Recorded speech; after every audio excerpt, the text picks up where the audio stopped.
السلام عليكم ورحمة الله تعالى وبركاته. الحمد لله نحمد ونصلي على رسول الكريم أما بعد فقد قال الله تعالى في القرآن العظيم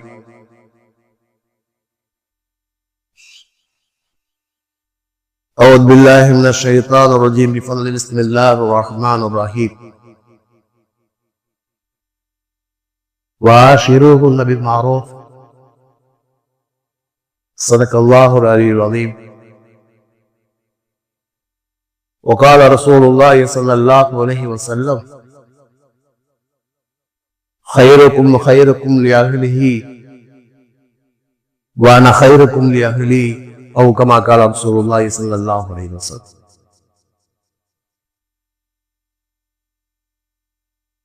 அருளால் பண்ணி நல்லவற்ற உங்கள் திருநாமம் போட்டி துவக்குகிறேன். அல்லாஹ் சாந்தியும் சமாதானமும் சல்லாரே தோஜான் ஸல்லல்லாஹு அலைஹி வஸல்லம் அவர்கள் மீதும் அல்லாஹ் என்னும் சான்றுகளை ஒருவாரி பேரி பின்பற்றிய உத்தம சத்திய சஹாபாக்கள், தாபீன்கள், தபா தாபீன்கள், உலா மோமின்கள், குறிப்பாக அல்லாஹ்வுடைய நல்லதை நாடி வந்திருக்கின்ற நம் அனைவரின் மீதும் அல்லாஹ்வுடைய சாந்தியும் சமாதானமும் என்றனும் நிலவட்டுமாக. அன்புக்கு நிலையத்திற்குரிய அல்லாஹுவின் நல்லடியார்களே, அருமை சகோதரர்களே,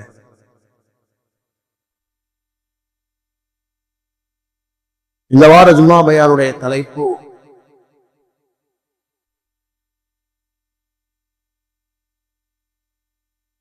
கோமா நபிகள் ஸல்லல்லாஹு அலைஹி வஸல்லம் அவர்கள் காண்பித்த குடும்பவியல் என்பதாகும். இந்த நேரத்திலே இந்த தலைப்பிலே கூடத்திலே உரையாற்ற காரணம், இன்ஷா அல்லாஹ் நாளை மறுநாள் ஞாயிற்றுக்கிழமை இரவு ஹஜ்ரத் ரசூலுல்லாஹி ஸல்லல்லாஹு அலைஹி வஸல்லம் அவர்கள் பிறந்த மாதமான ரபியுல் மாதம் துவங்க இருக்கின்றது. பொதுவாக எல்லா காலத்திலேயும் பெருமானார் ஸல்லல்லாஹு அலைஹி வஸல்லம் பற்றி பேசினால் கூட, குறிப்பாக இந்த ரபீஉல் மாதத்திலே பெருமானார் ஸல்லல்லாஹு அலைஹி வஸல்லம் பற்றி விசேஷமாக எல்லா இடங்களிலும் நினைவு கூறப்படுகின்றது. அந்த அடிப்படையிலே தான் இந்த வாரத்திலே இந்த தலைப்பிலே இடத்திலே உரையாற்ற இருக்கிறேன். அதிலும் குறிப்பாக பெருமானார் ஸல்லல்லாஹு அலைஹி வஸல்லம் பற்றி எந்த விதத்திலே எந்த தலைப்பிலே பேசலாம் என்பதாக நான் யோசித்த நேரத்திலே இந்த தலைப்பை நான் தேர்வு செய்ததற்கு ஒரு காரணம். நேற்றைய தினம் மகரிப் தொழுகைக்கு பிறகு நமது தெரு வழியாக நான் சென்று கொண்டிருந்தேன். அங்கு ஒரு காட்சி, கணவன் மாடியிலே நிற்கின்றார், முதல் மாடியிலே நிற்கின்றார், கையில பெரிய கல்ல வச்சிருக்கார், பெரிய கல்ல வச்சிருக்கார். வாசல் படியிலே மனைவி நிற்கிறார். இரண்டு பேருக்கும் சண்டை. ஒருவேளை அவர் தலையிறதுக்கு போட்டாரா இல்ல போடலையா அப்படிங்கிறது தெரியல. ஒருவேளை இது போடாமல் இருந்திருக்கலாம், அல்லது போட்டு அவன் மனைவியுடைய தலையிலே விழாமல் இருந்திருக்கலாம், ஏதோ ஒன்று. ஏன்னா அந்த இடத்துல போய் நான் நின்று பார்த்துக்கிட்டு இருக்க முடியாது. குடும்ப வாழ்க்கை எவ்வளவு சீரழிந்து போயிருக்கிறது என்றால், சண்டை போட்ட இரண்டு பேருமே பேரன் பேத்தி எடுத்தவர். வாழ்க்கை இன்னும் விளங்காமலே வாழ்த்துவதற்கிறார்கள். ஒரு கணவன் மனைவி எப்படி வாழ வேண்டும் என்று மாற்றும் எவ்வளவு அழகாக வலியுறுத்துகிறது. இது போன்று சில ஆண்டுகளுக்கு முன்னால் ஒரு தடவை குர்ஆன் ஓதப்போம். முதல் மாடியிலே குர்ஆன் ஓதப்போம். கீழ்த்தளத்திலே ஒரு கணவன் மனைவி சண்டை. கணவன் போட்டு மனைவியை மாடு மாதிரி அடிக்கிறான். எல்லா முஸ்லீம் குடும்பங்கள் தான். அந்த மனைவி என்ன செய்வா, கோபத்துல போனை தூக்கி போட்டு உடைச்சு, போனை போட்டு உடைப்பேன் மறுபடியும் போட்டு மிதிக்கான். முஸ்லீம் குடும்பங்கள் எவ்வளவு சீரழித்து போயிருக்காது. மற்றவர்களை எப்படி பேச வேண்டிய தமக்கு தேவையில்லை. இதையெல்லாம் நான் பார்க்க நேரத்திலே ஒருவன் எழுதியிருந்த ஒரு பொன்மொழி ஞாபகம் வந்தது. வாழ தெரிந்தவனுக்கு வாழ்க்கை இல்லை, வாழ்க்கை இருப்பவனுக்கு வாழ தெரியவில்லை. வாழ தெரிஞ்சவனுக்கு வாழ்க்கை இல்லை, வாழ்க்கை இருக்கக்கூடியவனுக்கு வாழ தெரியவில்லை. இஸ்லாமிய மார்க்கம் ஹஜ்ரத் ரசூலுல்லாஹி ஸல்லல்லாஹு அலைஹி வஸல்லம் அவர்கள் உலகத்துடைய எல்லா துறைகளுக்கும் வழிகாட்டித்தவர்கள். ஒரு குடும்ப வாழ்க்கை எப்படி இருக்க வேண்டும் பெருமானார் ஸல்லல்லாஹு அலைஹி வஸல்லம் அவர்கள் வாழ்ந்து காண்பித்தார். சொன்னார்கள், ஹைருக்கும் ஹைருக்கும் லிஅஹ்லிக்கும், ஹைருக்கும் ஹைருக்கும் லிஅஹ்லிஹி. உங்களிலே சிறந்தவர் யார் தெரியுமா? தன் மனைவியிடத்திலே சிறந்தவராக நடந்து கொண்டவர். சொல்லிவிட்டு சொன்னார்கள், வான ஹைருக்கும் லிஅஹ்லி, என்னுடைய குடும்பத்திலே நான் சிறந்தவராக நடந்திருக்கிறீர்களாக சொன்னார்கள். உங்களிலே சிறந்தவர் தன்னுடைய குடும்பத்திலே, குடும்பம்னா அகல் சொன்னா மனைவி, தன்னுடைய மனைவியிடத்திலே சிறந்தவராக நடந்து கொண்டவர். சொல்லிவிட்டு அடுத்த ஒரு வார்த்தையை பெருமானார் சொன்னாங்க, என் மனைவியிடத்தில் நான் சிறந்த கணவனாக நடந்திருக்கிறேன் சொன்னார்கள். மறைந்த கவிஞர் கண்ணதாசன் சென்னையிலே நடந்த ஒரு மனவிழாவிலே இப்படி பேசினார். ஒரு இஸ்லாமிய மனவிழாவிலே இப்படி பேசினார். கணவன் மனைவி எப்படி வாழ வேண்டும் என்று எனக்கு முன்னால் ஏற்றமான அறிஞர்கள் பல்வேறு கருத்துக்களை சொன்னார்கள். நான் ஒரே ஒரு உபதேசம் மட்டும் நான் உங்களுக்கு செய்கிறேன். இவ்வாறு சொல்லிவிட்டவர் சொன்னார், நீங்கள் எப்படி வாழ வேண்டும் தெரியுமா? பெருமானார் ஸல்லல்லாஹு அலைஹி வஸல்லம் தன் மனைவிமாரோடு வாழ்ந்ததை போன்று வாழுங்கள் என்பதாக சொன்னார். சொல்லிவிட்டு சொன்னார், உங்களே சிறந்தவர், அந்த ஹதீஸை அவர் சொன்னார், உங்களே சிறந்தவர் தன் மனைவிடத்திலே சிறந்தவராக நடந்து கொண்டவர் என்று சொன்ன பெருமானார் இப்படி சொன்னார்கள், என மனைவிடத்திலே நான் சிறந்தவனாக நடந்திருக்கிறவாக சொன்னார்கள்.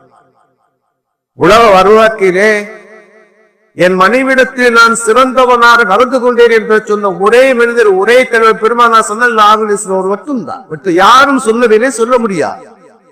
இங்க பெருசா சொல்லாம தவிர வீட்டுக்குள்ள போய் கேட்டா அந்த அம்மா தலையில கை வச்சு, ஏங்க அவரை பத்தியாக பேசுறீங்க? பல பேருடைய நிலைமையை படித்தார். ஆக இந்த மணமக்கள் பெருமானார் ஸல்லல்லாஹு அலைஹி வஸல்லம் அவருடைய மனைவியை போன்று வாழுக என்பதாக வாழ்க்கிறார். ஹஜ்ரத் ரசூலுல்லாஹி ஸல்லல்லாஹு அலைஹி வஸல்லம் அவர்கள் வாழ்ந்தது மட்டுமல்ல, வாழக்கூடிய வழிமுறைகளை கற்றுத்தந்தார்கள். தான் அதை கடைபிடித்து வாழ்ந்தார். வாழ்க்கையில புரிந்து கொள்வது என்பது மிக அவசியம். அது மன வாழ்க்கையாக இருந்தாலும் சரி, எதுவாக இருந்தாலும் சரி, வாழ்க்கையிலே புரிந்து கொள்ளுதல் என்பது அவசியம்.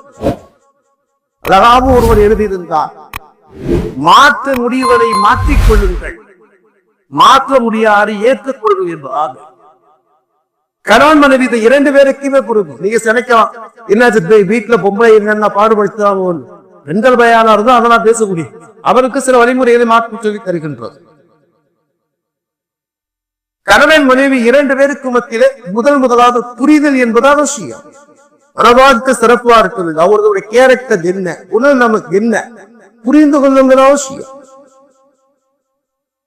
அவரிடத்திலே சில குறைகள் இருக்குமானால் அந்த குறைகளை திருத்துவதற்கு, மாற்றுவதற்கு முயற்சிக்க வேண்டும்.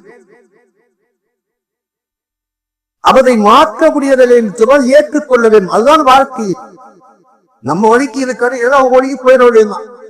வாழ்க்கை சுமூகமாக செய்யும். வாழ்க்கையை புரிந்து கொள்கிறது என்பது அவசியம். அதே சரித்திலே ஒரு வரலாறு வருகிறது. ஹஜ்ரத் ரசூலுல்லாஹி ஸல்லல்லாஹு அலைஹி வஸல்லம் இடத்திலே லகீத் பின் சப்ரா என்ற ஒரு தோழர் வருகிறார். சொன்னார், அல்லாஹ்வுடைய தூதரே, என் மனைவி தூலுல் லிசா, நீண்ட நாவுடையவளில் வார்த்தை சொன்னார். எல்லாருக்கும் எப்ப பார்த்தாலும் சண்டை போட்டுட்டே இருக்காரு. நொக்கி நொகின்னு பேசுறான். எப்ப பார்த்தாலும் என்கிட்ட சண்டை போடுறான், பக்கத்துல சண்டை போடுறான், நொக்கி நொகின்னு இருக்கா. பெருமானார் கேட்டார், அவரை தலாக் சொல்லி விடுகிறாய் என்பதாக. இப்படி நேசிக்க பெருமானாருடைய வாயிலிருந்து இப்படி ஒரு வார்த்தை வருகிறது என்பதாக அவருடைய மனநிலையை தெரிந்து கொள்வதற்காக பெருமானார் கேட்டாங்க. அப்படி என்றால் அவர்களை தலாக் சொல்லி விடுகின்றாயா என்பதாக. அவர் சொன்னார், அல்லாஹ்வுடைய தூதரே, எனக்கு அழகான பிள்ளைகளை பெற்றுக் கொடுத்திருக்கிறாளே, எனக்கு அழகான பிள்ளைகளை பெற்றுக் கொடுத்திருக்கிறார் என்பதாக.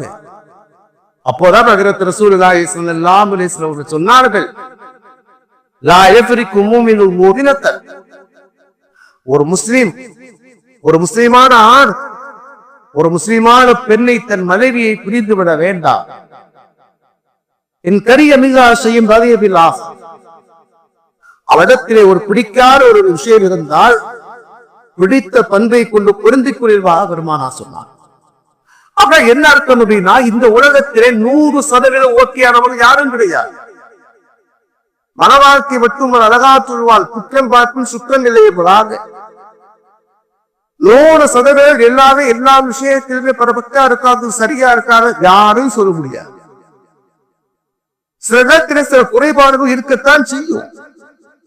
அந்த குறைகளோடு ஏற்றுக்கொள்வதுதான் வாழ்க்கை என்பது. அந்த குறைகளை சரி செய்ய வேண்டும். அதை சரி செய்ய முடியல, அவருடைய கேரக்டர் அவ்வளவுதான், நம்ம மாறிட்டு போய்ட்டு இருக்க வேண்டியதான். மன வாழ்க்கை சிறப்பாக இருக்க வேண்டும் என்று சொன்னால் ஒருவருடைய மனநிலை என்ன, அவருடைய குணங்கள் என்ன என்பதை தெரிந்து கொள்ள வேண்டும்.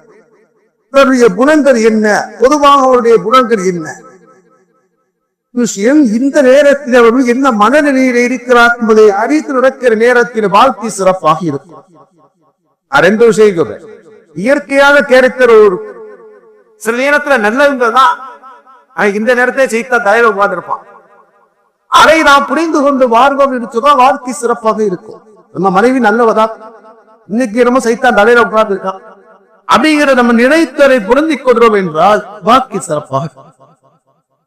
நீ என்ன, நீ ஒரு மடங்கு போற, நான் வேற 4 மடங்கு போவேன் என்பது நினைக்கிற நேரத்தில் பிரச்சனை அதிகமாகும்.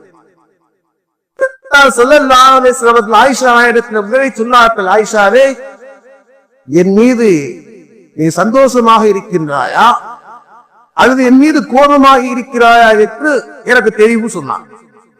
என் மீது கோபமா இருக்கியா சந்தோஷமா இருக்கியாங்கிறது எனக்கு தெரியல. எப்ப என் மேல சந்தோஷம் கோபமா இருக்க தெரியுமா?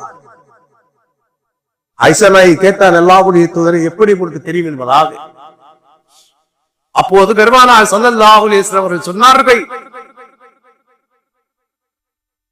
என் மீது சந்தோஷமாக இருந்தால் வல்லதி பாசத்து பிலகத்தி நபியா, உங்களை சத்தியத்தின் மீது அனுப்பி அல்லாஹ்விட சத்தியமாக என்று நீ சொன்னால் என் மீது சந்தோஷமாக இருக்கிறாய் என்பது அர்த்தம்.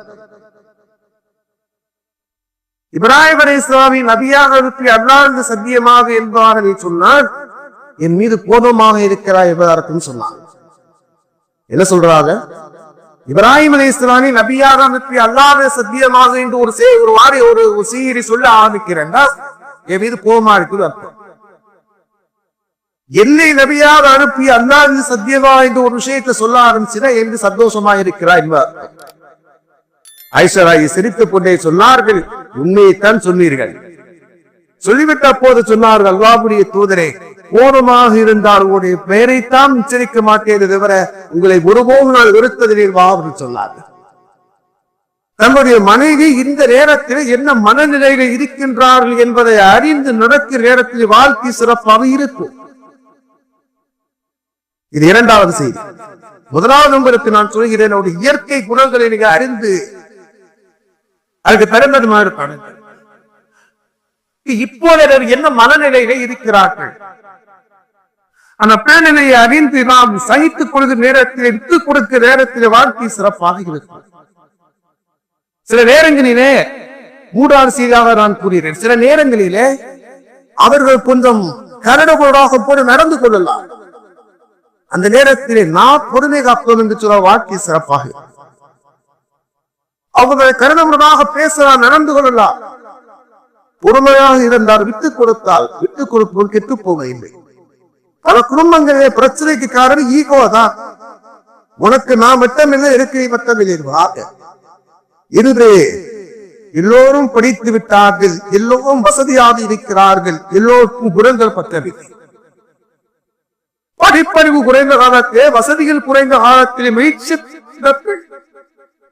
எல்லாரும் எல்லாம் படிச்சிருக்காங்க, எல்லாரும் எல்லாம் வசதி இருக்கிறது. ஒரு பெண் தனியாக உழைத்து வரக்கூடிய அளவுக்கு ஆற்றல் கிடைத்தவராக இருக்கின்றார், தப்பல்ல. ஆனால் அந்த பிள்ளைகளோ நீங்கள் பெற்றோர் வீட்டிலே வளர்க்கிற நேரத்திலே கணவனுடைய கடமை என்பதை சொல்லி நீங்கள் வளர்க்க வேண்டும்.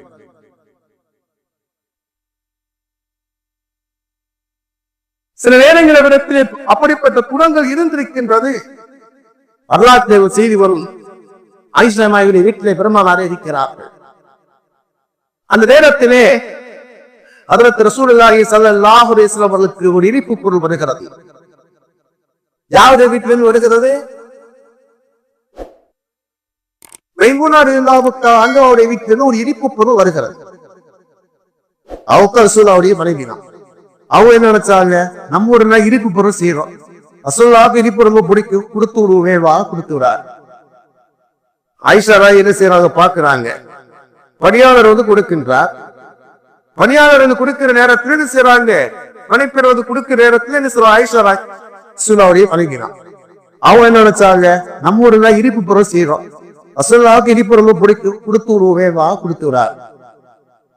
ஆயிஷா ராய் என்ன செய்யறாங்க பாக்குறாங்க, பணியாளர் கொடுக்கின்றார். பணியாளர் கொடுக்கிற நேரத்தில் என்ன செய்யறாங்க, பணிப்பெறுவது கொடுக்கிற நேரத்தில் என்ன செய்யறாங்க, ஆயிஷா ராய் என்ன செய்ய வாங்குறாங்க. என்ன செய்யறாங்க, இவங்களுக்கு என்ன ஆத்திரம்டா, புரிதலிலே ஏற்பட்ட பிரச்சனை. ஒரு விஷயத்தை விளக்கிங்க, இன்னைக்கு தப்பாதோ புரிஞ்சுதான் நமக்கு மத்திய பிரிவினைகள் ஏற்பட்டு போன பிரிவினை ஏற்பட்டு போன. அவங்க என்ன நினைச்சாங்க அப்படின்னா, நம்ம சாப்பிடக்கூடிய கணவரை சாப்பிட்டா நல்லா இருக்குன்னு கொடுத்து விட்டு தப்பு இல்லை. இவங்க என்ன யோசிக்கிறாங்க அப்படின்னா, என் வீட்டிலே என் கணவர் இருக்கும் போது இவருக்கு விருப்பமானதை நான் செய்து கொடுக்க மாட்டேனா, இவர் என்ன எடுத்து கொடுத்து விடுவோம் என்பதாக நினைத்தார். நினைச்சிட்டு செய்யறாங்க, அந்த பொருளை, அந்த உணவு பொருளை, அந்த இனிப்பு பொருளை வாங்குறது மாதிரி கையை கொண்டு போனவங்க அவர் கொடுக்கும்போது கையெடுத்தார், கீழே விழுந்துச்சு. இனிப்பு பொருள் வீணாகி போனது, கொண்டு வந்த பாத்திரம் உடைந்து போனது. எவ்வளவு கோபம் வந்திருக்கும் பெருமானாருக்கு. பெருமானாரை பார்த்து கூட இருக்கிறாங்க, கையை கொண்டு போறாங்க, அவர் கொடுக்கும்போது கையை எடுக்கிறாங்க, பார்க்கிறாங்க. எவ்வளவு கோபம் வந்திருக்கும். பெருமானார் சொன்னாங்க, உங்களுடைய தாயார் ஒரு கோபமா இருக்காங்க, உங்களுடைய தாயார் கோபமா இருக்காங்க. பெருமானாருடைய மனைவியில் போகின்ற தாய் தானே, உங்க தாயாருக்கு ஒரு கோபமா இருக்காங்க, நீங்க எது நினைச்சுக்காரியவாக சொல்லிவிட்டு பெருமானார் அவர்கள் ஒரு நல்ல பாத்திரத்தை எடுத்து கொடுத்து விட்டார். அப்போதான் ஆயிஷா ராய் சொன்னார், அல்லாஹ்வுடைய நான் மன்னித்துக் கொள்ளுங்கள், மன்னிச்சு கண்ணியமாக சொன்னார். இந்த வேலைத்திலே பிரச்சனை எப்படி தீர்கிறது பாருங்கள். பெருமானார் அவர்கள் கடினமாக வார்த்தையை பேசியிருந்தால், அழைத்திருந்தால் பிரச்சனை விவசாயிருக்கு. சில நேரத்திலே பொறுமையும் சகிப்புத்தன்மையும் குற்றம் செய்தவரை மன்னிப்பு கேட்க வைக்கும். குற்றம் செய்ய இல்ல, நான் தெரியாம செஞ்சுட்டேன், நான் என்ன சரி பண்ணிக்கிறேன் என்பதாக வைக்கும். எப்ப கேட்க சொல்லுவோம், அவங்க அன்பாக சொல்கிறார்கள் கேட்க சொல்லும். இல்லை என்று சொன்னால் மன வருத்தங்கள் தான் அதிகமாகின்றது. அது மாதிரி இல்லற வாழ்க்கையிலே சில நேரங்களில் குறைபாடும் இருக்கத்தான் செய்யும். சகிப்புத்தன்மை என்பது மிக முக்கியம், ஈகோ அல்ல. நீனா நானா சகிப்புத்தன்மை மிக மிக முக்கியம்.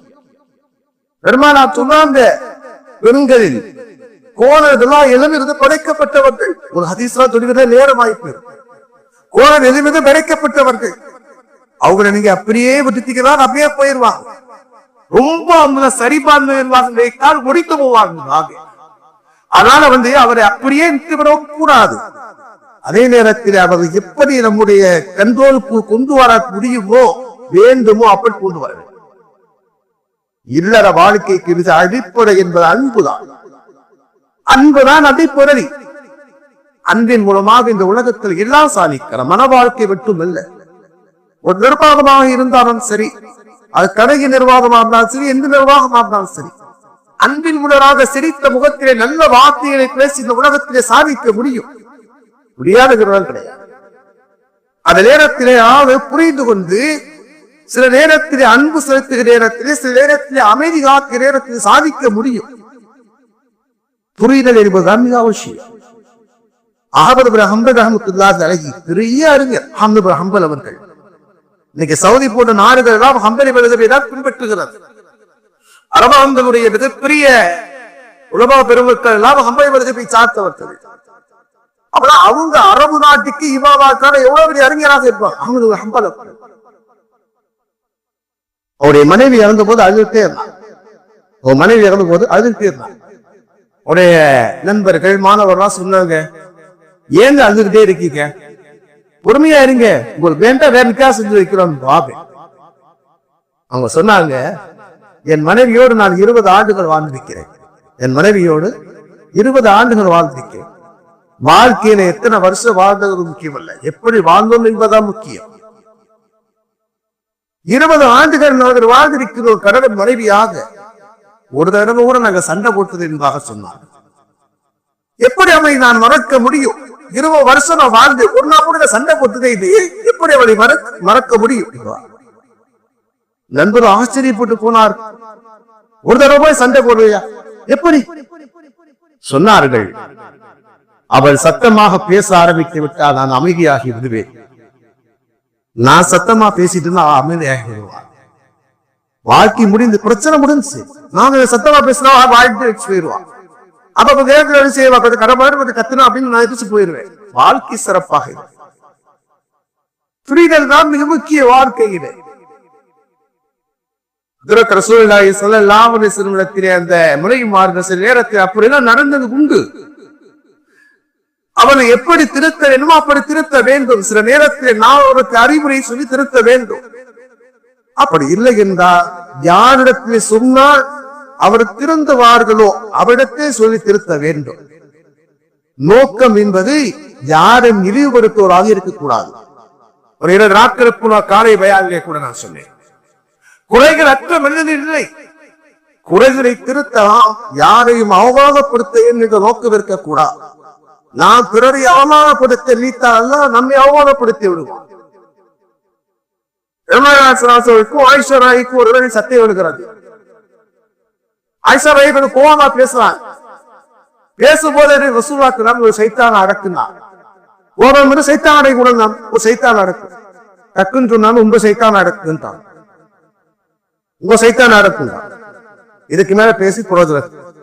பெருமானார் ஆயிஷா ராய் பேசுறது அபூ சித்திக்கு ஆள் அனுப்புறா. அவ்வளவு வர சொல்றான்.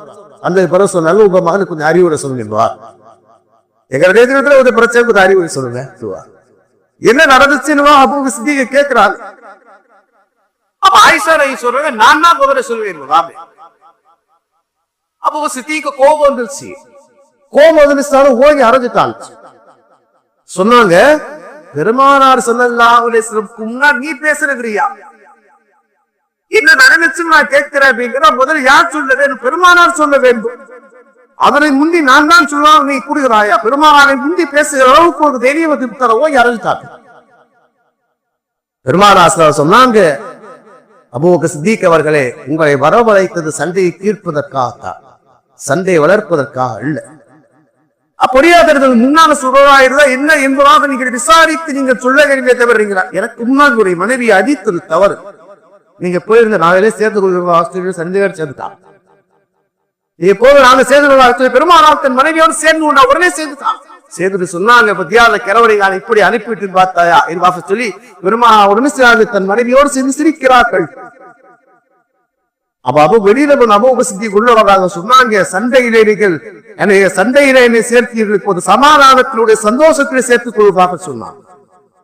வாழ்க்கையிலே சில நேரங்களிலே சண்டைகள் வரத்தான் செய்யும். மனைவியில் கரடமனாக பேசத்தான் செய்வார்கள். ஏற்று சொன்னார், அவர் கோளர் 70 படைக்கப்பட்டவர்கள். அவரிடத்திலே விட்டுக் கொடுப்பதன் மூலமாக நாம் விட்டு போக இல்லை. அதே நேரத்திலே மனவாருக்கு மகிழ்ச்சியாக இருக்க வேண்டும் சொன்னார். ஆண்களுக்கு சங்கை மிகுந்த சகோதரருக்கு சில அறிவுரைகள். முதல் விஷயத்தை விளங்கிக் கொள்ளுங்கள், நாம் எப்போதுமே சுத்தமாக தூய்மையாக இருக்க வேண்டும். எப்படி நம்முடைய மனைவி அழகாக இருக்க வேண்டும் என்பதாக நாம் நினைக்கின்றோமோ அதுபோல எல்லா பெண்களும் நினைப்பார்கள். பெருமானார் ஸல்லல்லாஹு அலைஹி வஸல்லம் சாலிகான நல்ல மனைவிக்கு 3 அடையாளத்தை சொல்வார். அதிலே ஒரு அடையாளம் சொல்வார், கணவன் காணுகிற நேரத்திலே அவனுக்கு அவன் சந்தோஷத்தை கொடுக்க வேண்டுமாக சொல்வார். அப்படின்னா என்ன அர்த்தம்? அழகான தோற்றத்தை இருக்க வேண்டும் என்பதை பெருமானா சொல்வார். அழகான தேற்றத்திலே பெண்களுக்கும் நான் அதைத்தான் சொல்வேன். வெளியில கேட்கக்கூடிய சகோதரர்களைத்தான் சொல்வேன். வீங்கிய இருக்கக்கூடிய நேரத்திலே கூட நல்ல ஆடைகள் அணிந்து நன்றாக சுத்தமாக இருங்கள். வெளியிலே போவதற்கு நீங்கள் எவ்வாறு ஒரு அழகுபடுத்திக் கொள்வது அது போன்று தன்னை அழகுபடுத்திக் கொள்வது. எப்போதும் அழகா இருக்க சுத்தமா இருக்க தப்பு இல்லை. இஸ்லாம் அது தூய்மையை வலியுறுத்துகிறது, அழகை வலியுறுத்துகிறது. வாம்மா விநியாம தெரப்பிக்க பகத்திய சொன்ன வசனத்துக்கு அரியவர்களுக்கு பெருமானா சொல்லுவாங்க, அல்லாஹ் தான் கொடுத்த அருட்கொடைகள் மனிதனிடத்திலே வெளிப்படுவதை எல்லாம் விரும்புகின்றார். நல்ல ஆடைகள் இருந்துச்சு, நல்ல ஆடைகளை அனைத்து அழகாக இருங்கள். ஒரு ஆண் எப்படி தன்னுடைய மனைவி அழகாக இருக்க கருதுகின்றானோ அதே மாதிரி ஆண்களும் தூய்மையை சுத்தத்தை விரும்ப வேண்டும். சுத்தமான தூய்மையான ஆண்களைத்தான் மனைவி விரும்புவாள். நீங்க என்ன செய்யலாம்? வெளியே போகும்போது சிங்கிள் அப்பா, வீட்டுல திரும்பும்போது டபுளா தான் ட்ரிபிள் ஆகும். கெட்ட வழக்கங்களுக்கு, போதை பழக்கங்களுக்கு, புகை பொருளுக்கு அடிமையாகி போகா. வாயில வச்சுட்டேதான் விழுப்பான். யாராவது பாத்தீங்கன்னா வாயில் அடைக்கிறவனாத்தான் உட்கார்ந்து இருக்கான். இந்த துர்கோதியோடு செய்த நேரத்தில் எப்படி அந்த மனவாக்கி சிறப்பாக இருக்கும்.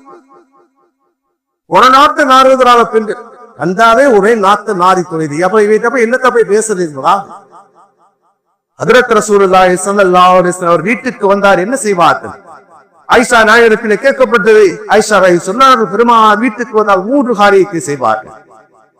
முதல்ல மிஸ்வாக் செய்வார்கள், இரண்டாவது தலை செய்ய ஊசுறது, மூன்றாவது நறுமணம் பூசுவார்கள்.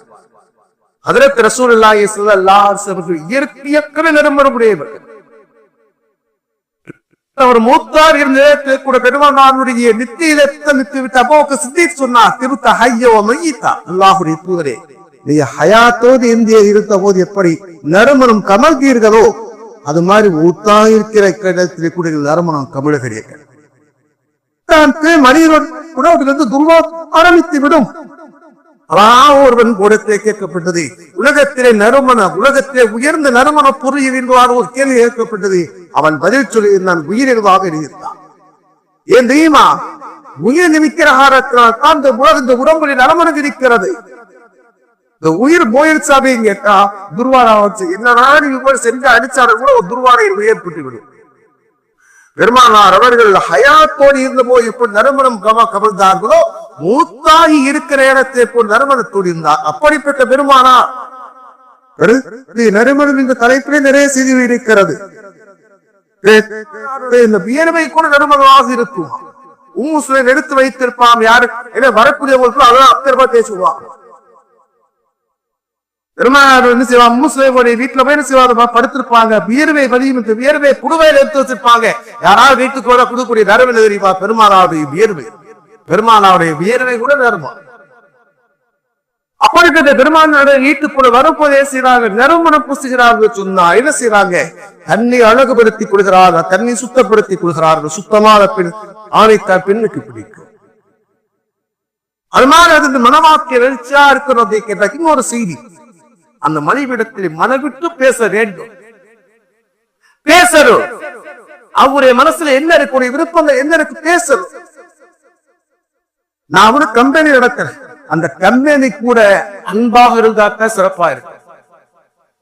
அந்த கம்பெனியில கூட அன்பா அண்ணாமத்துல சிறப்பா இருக்கு. அந்த முதலாளி அடிச்ச கடுவரை சிடுசுன்றார் வகையில அது உருப்படவே உருப்படாது. அப்படி என்றால் மன வாழ்க்கையில நாம் மகிழ்ச்சியா இருக்கணும் அப்படிங்கிற மனமிட்டு பேசும். சில நேரத்தோட கேட்கிற ஏதாவது சூழல் நிற்கிறாயா? பேசு. இரவு நேரத்தை பெருமானார் 3ஆக பிரிப்பார்கள். ஒரு பகுதி உடலுக்காக, ஓய்வுக்காக, ஒரு பகுதி இறைவனை வழங்குவதற்காக, ஒரு பகுதி தன்னுடைய மனைவிடத்தில் பேசுவதற்காக. கேட்பாங்க பெருமானா சொல்வாங்க, எல்லாரும் பேசிடுவாங்க சொல்வார். ஏதாவது பேசிடுவா? மனவிட்டு பேசுகிற நேரத்தில் அவருடைய உள்ள குமுறதுகளை என்ன தெரிய முடியும், விருப்பங்களை தெரிய முடியும். இன்னைக்கு அன்பு இல்லாத காரணத்தை பார்த்தால் அந்த பெண்கள் தடமாறி போகிறார்கள். பெண்கள் தடமாறி போவதற்கு பல காரணம் இருக்கிறது. ஒரு காரணம் வீட்டுல வந்து நம்முடைய பிள்ளைகளுக்கு அன்பு சேர்த்து அழகாமத்தினால் அந்த பிள்ளைகள் காதல் என்ற பேரோ போவாது. வீட்டுல பேசுறது, வீட்டுல கடை சிறு இருக்கிறது, அந்த பிள்ளைகளை செய்ய அப்படின்னா அப்படியே வெளியில போக நேரத்தில் என்ன செய்யறது, ரொம்ப சோகமா போகும். கூட படிக்கிறது கேட்கிறா, என்ன பாரு சோகமா இருக்கு, இதுல ஒண்ணு இல்ல ஒண்ணு. நான் நினைக்கிறேன் 5ஆவது என்ன செய்வான், இல்ல என் வீட்டுல யாருக்கு இது யாரும் மதிக்க மாட்டேங்கிறா, பேச மாட்டேங்கிறான். வாடி நாடுக்கு நடக்கக்கூடிய உண்மைகள். அன்புக்காக இந்த உள்ளம் இயற்கையாக ஏற்கும். இன்சான் வெளியிருக்க பேர் இன்சான். இன்சான் என்ன? அன்பானவன், அன்பு எதிர்பார்க்கக்கூடியவன். இன்னைக்கு அந்த குடும்ப தலைவர்கள், குடும்பத்தில் இருக்கக்கூடிய ஆண்கள் மனைவிடத்தில் சரிவர பேசவே இல்லை. ஒண்ணு பேருக்கு ஒரு ஜாதகம் செய்யலாம் அப்படின்னா போன தூக்கிடுவான். போன தூக்கி போன பார்க்கறது, இல்ல பார்க்கறது, வீடியோ பார்க்கறது. அவருக்கு அன்பாக பேசுங்கள். பெருமானாரை விட நாம் உயர்ந்தவர்கள் தான். பெருமானார்கள் உயர்ந்தவர்கள் இல்லையே. இரவு நேரத்தில் மனைவிடத்தில் பேசுவாங்க, அவருடைய உணர்வுகளுக்கு எதிர்ப்பு கொடுப்பார்கள். அது மாதிரி வாழ்க்கையில அன்பு மிக முக்கியம். அன்பாக பேசுதல், அன்பாக நடக்குதல், அன்பு மிக முக்கியம். பெருமானார் ஸல்லல்லாஹு மனைவியின் மீது எவ்வளவு அன்பு வைத்திருந்தார்கள். இன்னொரு விஷயத்தை வெளிப்படுகிற அந்த அன்பு என்பது எப்படி திருமணத்தினுடைய ஆரம்பத்தில் இருக்கின்றோமோ கடைசி வரைக்கும் இருக்க வேண்டும். அந்த வாழ்க்கை சிறப்பாக இருக்கும். மோகம் 30 நாள், ஆசை 60 நாள் சொல்லுவாங்க. தமிழ்ல எல்லாருக்கும் பழமொழி வச்சிருப்பான். கல்யாணம் பண்ண புதுசுல பாத்தீங்க ரொம்ப செய்வாங்க, என்ன ஒழுக்குறோம் தான் நிற்பாங்க. காலங்கள் போக போக என்ன ஆகும், நீ முன்னப்போ நான் பின்னால அதான் ஒரு சொல்லுவான். திருமணம் புதுசுல பாத்தீங்கன்னா என்ன செய்வாங்க, பஸ்ல 2 பேரும் ஒரே சீட்ல உட்காந்துருப்பான். கொஞ்ச நாள் ஆச்சு அப்படின்னா அவர் முடிச்சீட்ல உட்காந்துருப்பான், இந்த பிள்ளை பிடிச்சீட்ல இருக்கீங்களா, அதை முன்னாள் எழுப்பி பின்னால இருப்பான். கொஞ்ச நாள் நினைச்சு முதல்ல போட அடுத்த பஸ்ல வரீங்களா, வெளியூர் நிக்கா பொண்ணுடைய நாம கூட இப்ப அல்ல. பெருமானார் ஸல்லல்லாஹு அலைஹி அழகான புன்மாவி. ஹதீஜா நாயகி மௌத்தாகி 11 வருஷம் கழிச்சு மக்கா வெற்றி அடைகின்றது. மக்காவில் திருவேந்தர் சொன்னால், அல்லாஹ்வுடைய தூதரே எங்க வீட்டுல வந்து தங்க, எங்க வீட்டுல வந்து தங்கின்றதாக பெருமானார் சொன்னார்கள். ஹதீஜா நாயகியுடைய கபருக்கு பக்கத்திலே கூறாதபடியுங்கள், என்னுடைய மனம் அந்த கபருக்கு பக்கத்தில் தூங்கணும்னு ஆசைப்படலாம். பெருமானார் மக்காவில் 19 நாட்கள் இருக்காங்க. மக்கா வெற்றிக்கு பிறகு 19 நாட்கள் மக்காவில தங்கியிருக்காங்க. 19 நாட்கள் எங்கப்படுத்திருந்தாங்க. எந்த செல்வந்தோடைய வீட்டுல பார்க்கலாங்களா, இல்ல ஹரம் ஷரீஃப்ல படுத்தாங்களா?